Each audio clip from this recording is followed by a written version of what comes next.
Oke, assalamualaikum warahmatullahi wabarakatuh. Berjumpa lagi dengan kami dari admin Humas Polres Brebes dengan Brigadir Farhan. Oke, gimana sore-sorenya? Suasananya mendung-mendung ini. Jangan lupa tetap berolahraga biar hangat dan biar bisa menjaga imunitas tubuh dari berbagai penyakit. Oke, segmen kali ini kita akan membahas pertanyaan dari Mitra Humas. Ada banyak pertanyaan, tapi untuk sore ini kita akan angkat dua kasus. Yang pertama, ada laporan yang masuk ke kami terkait dengan adanya bias WA dari mengatasnamakan dari Bank BRI. Intinya dari Bank BRI akan berlakukan tarik tunai ATM yang semula 6.500, itu akan dikenakan biaya flat dalam 1 bulan sebesar 150.000. Itu dibuat kayak surat edaran, itu diberitahu kepada pemberitahuan tarif bank lain transfernya.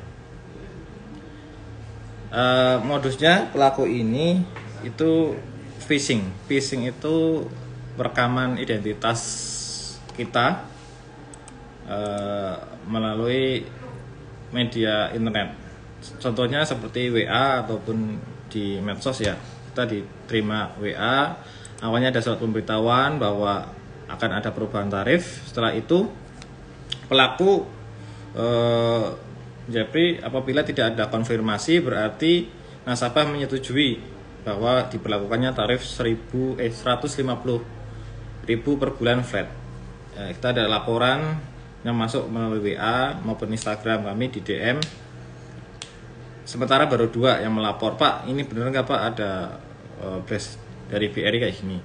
Ya, dipastikan ya kalau yang dari BRI asli pusat itu pasti ada checklist terverifikasi di kontak WA-nya, di Instagram-nya pasti ada. Tapi kalau nggak ada itu udah pasti itu hoax atau sindikat kejahatan.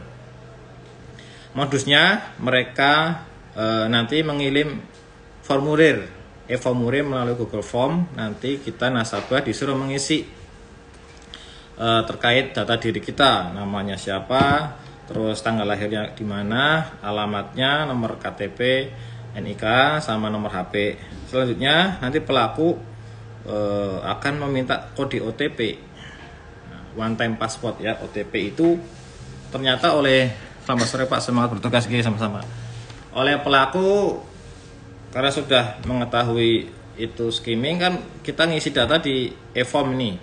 Mereka sudah merekam Google Form itu. Nanti di sana juga ada permintaan PIN lama dan PIN baru, kode OTP. Dan bisa dipastikan kalau kita udah ngirim itu dalam sekejap, saldo yang ada rekening kita pasti langsung terkuras habis ya. Ini informasi ini juga saya lihat juga sering diinfokan oleh para pegawai BRI baik di medsosnya maupun di status WA tentang maraknya kasus ini ya. Ini di Brebes baru ada 2 laporan, nggak tahu di tempat lain udah banyak apa enggak. Tapi tak lihat di medsosnya baik di BRI pusat itu udah di sorotan juga ada informasi tersebut. Untuk kita tetap hati-hati, waspada ya. Memang sekarang zamannya zaman media sosial, zaman elektronik semua, kejahatan itu tidak secara tatap muka face to face. Sekarang kejahatannya beralih ke kejahatan dunia maya. Bagi nasabah, bagi pengguna layanan bank agar berhati-hati, jangan mudah untuk memberikan data diri kita seperti nomor HP, alamat, NIK, itu sangat privasi sekali, berbahaya. Salah-salah kita rekening kita bisa habis, ataupun kita juga bisa diatasnamakan untuk pinjaman online.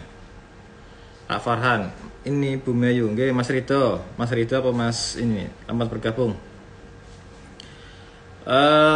Kejahatan sekarang sudah ini ya, tangkapnya sudah naik kelas juga, mereka juga mengikuti perkembangan zaman. Ada modus seperti ini, dia juga untuk mengambil rekening. Ada juga yang menguasai medsosnya. Katakanlah kita punya YouTube, channel YouTube, Instagram, ataupun Facebook. Mereka ambil alih. Saya juga dulu pernah mengalami, bahkan channel dari Humas Polres itu juga pernah terhack ya. Jadi mereka ambil alih, mereka upload sesuka mereka, ya nggak tahu itu harapannya itu mungkin motifnya ingin merusak ya nggak ekonomi. Tapi ada juga yang menyandra. Jadi kalau kita sudah transfer nanti kita dikembalikan lagi, ada seperti itu. Makanya untuk masyarakat mitra humas ini lebih aware sekarang ya, zamannya zaman elektronik semua, kejahatan sudah beralih kepada kejahatan dunia maya. Yang kedua, melanjutkan pertanyaan kami ya, kemarin kita sudah bahas juga di akun pribadi ya, yang masalah perkawinan. Ya, mungkin ini teman-teman yang dengar pernikahan dan perceraian. Ada 2 laporan masuk ke kami. Yang pertama sudah kita bahas, saya share di Instagram kami sendiri secara pribadi. Sepintas saja, intinya dari pasang suami istri ini ada masalah di keluarga. Singkat kata, sang istri mengajukan gugatan cerai ke pengadilan.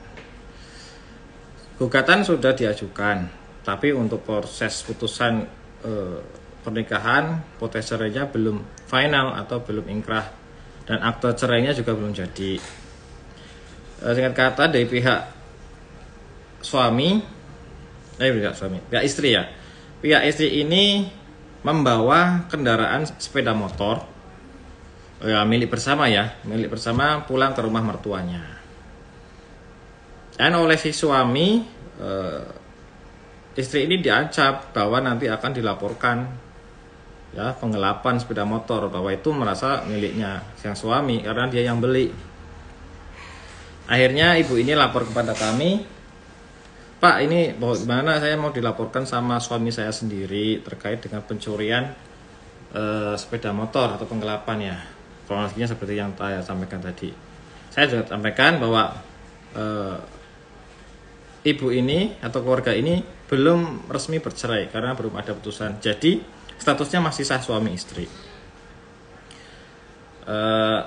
Motor ini didapat atau dibeli itu setelah mereka menikah. Jadi mereka menikah itu belum ada motor. Setelah menikah prosesnya mereka kredit motor, ambil motor katanya Honda Beat ya. Kredit motor dalam proses angsuran. Yang angsur suaminya. Menurut Undang-Undang Nomor 1 Tahun 79 tentang perkawinan itu termasuk harta bersama. Harta bersama itu harta yang dibeli setelah proses perkawinan. Jadi semuanya keseluruhan, baik itu rumah, motor maupun tabungan. Kalau kita udah nikah, suami istri, kita beli apa-apa itu namanya harta bersama. Ada juga harta bawaan. Kalau misalnya kita udah suami istri menikah, tapi saya tiba-tiba dapat warisan rumah dari orang tua saya, itu bukan harta bersama, itu namanya harta waris, harta bawaan. Nah, itu mutlak menjadi tanggung jawab milik saya pribadi. Yang kedua, ini kan saya sarankan kemarin, karena ini prosesnya belum final atau belum inkrah, belum ada putusan dari akta cerainya, itu berarti mereka statusnya masih suami istri. Kalaupun suami melaporkan ke Polres, ke polisi lah ya, nanti kita juga tidak akan serta-merta langsung memproses pidana itu. Kita juga pas statusnya masih rumah tangga, nanti kita akan usahakan restoratif justice, yaitu di luar pengadilan. Nggak mungkin kita langsung proses ke meja hijau kan. Pasti kita akan mediasi, kita untuk jamaikan. Saran kami yaitu untuk sepeda motor sementara dikasihkan dulu ke pihak suami, baru nanti setelah ada putusan resmi cerai, silakan diajukan gugatan harta gono gini. Baiknya memang waktu cerai itu ya nggak baik, yang cerai kok baik. Gugatan cerai sekaligus gugatan harta gono gini.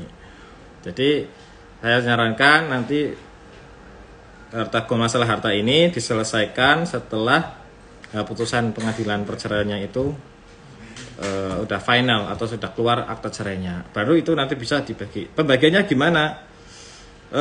Kalau di kita ini di undang-undang kita pembagiannya itu 50-50. Jadi bagi 2 rata.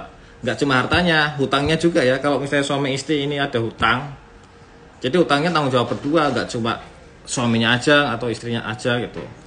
Jadi baik harta maupun piutang itu nanti dibagi dua.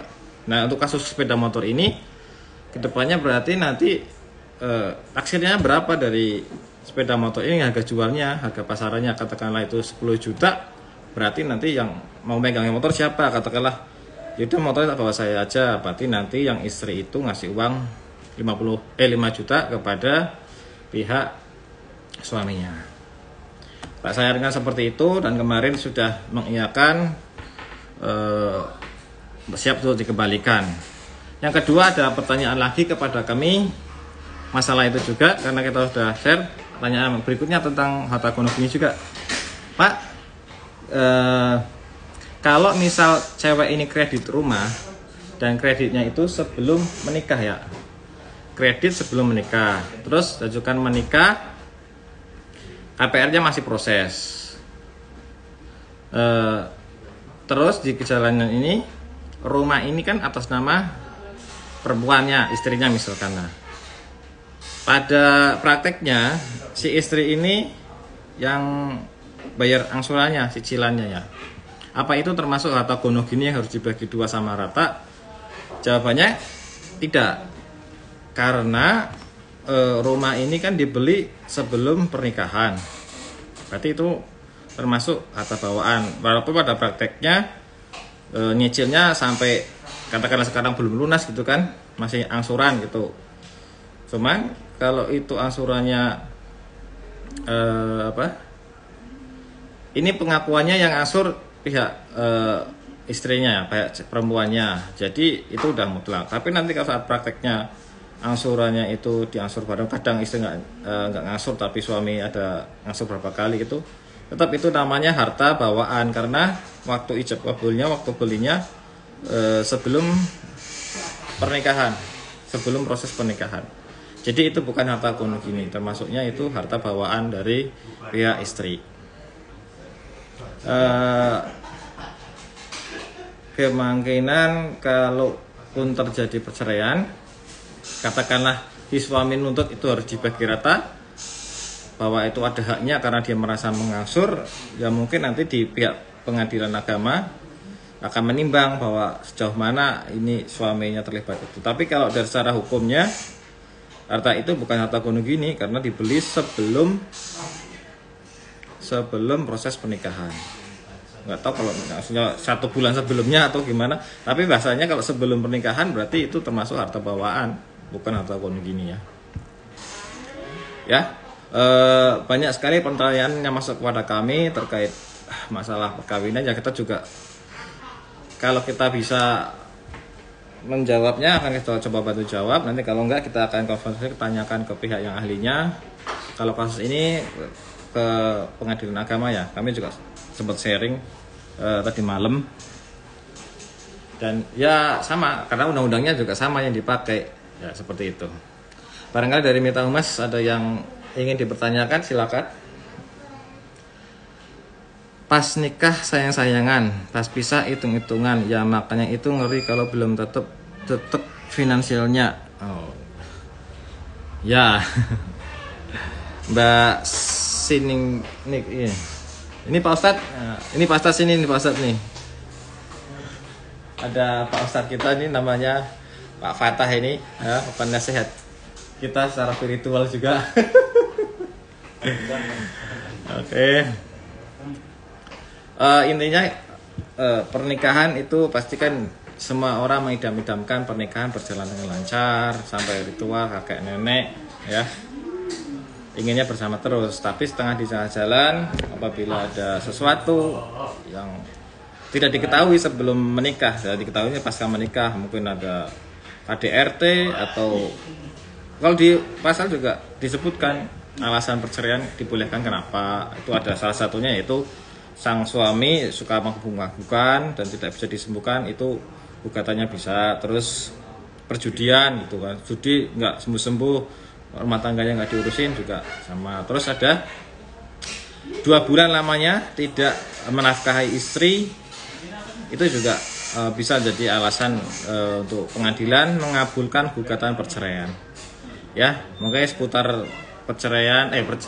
pernikahan Apabila ditanya boleh silakan nanti tulis di kolom komentar. Kalau misalnya waktu ini sudah gak cukup ya.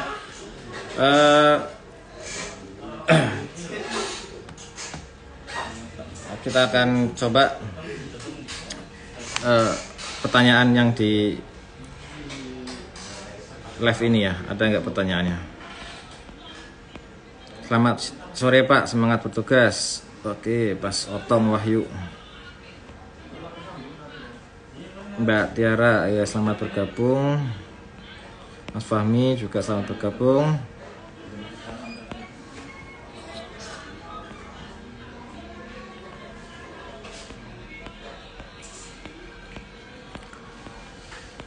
Mantap Humas Brebes.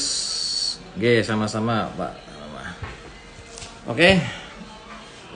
Mungkin cukup sekian dari kami live-nya. Nanti kita besok kita sambung lagi.